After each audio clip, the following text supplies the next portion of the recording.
हो.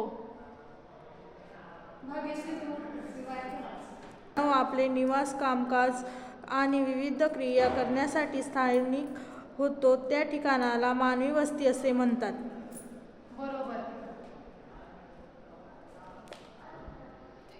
आपले निवास, कामकाज आणि विविध क्रिया करण्यासाठी स्थायिक होतो त्या ठिकाणाला मानवी वस्ती असे म्हणतात. मानवी वस्तीचे 3 प्रकार पडतात. ते कोणकोणते ते आपण आधी घेऊन घेऊ. माझी घेऊन घ्या. पहिली वस्ती आहे विखुरलेली वस्ती. या वस्ती तू पुढे या चित्रात तुला काय दिसते ते सांग. बर. मानवी वस्तीचे किती प्रकार पडतात? 3. कोणकोणते? विखुरलेली वस्ती, केंद्रित वस्ती, रेषाकृती वस्ती. बरोबर.